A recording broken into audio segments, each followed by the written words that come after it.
Mana biz hali ko'lni izlab ketyapmiz. Mashinamiz 5 kilometr, 6 kilometr pastda qoldi. Mana shu katta tog'.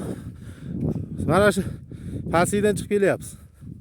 Mana shu tog'ni narigi tomonda ko'l ekan.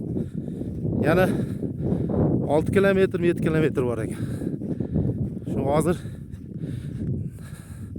shu baland tog'liklar zabt etmoqchimiz biz. Niyat shu. Raisni 1.6 motori to'xtamasdan tortyapti. Bizniki 1.2 motorga tushib qoldi. Radiator qaynayapti. Nosga o'tish kerak, sigaret o'pgan charchatar ekan. Ash tog'ni baland tog'ni nari tomonga o'tishimiz kerak endi. Sayohatni davom ettiramiz. Menimcha 2 soat yo 3 soatda chiqib olamiz tepasiga. Ertadan qaytib tushamiz endi sekin. Bo'rilar, ayiqlar bor ekan. Ash tepada. Ko'lga chiqqanda videoni ko'rsataman.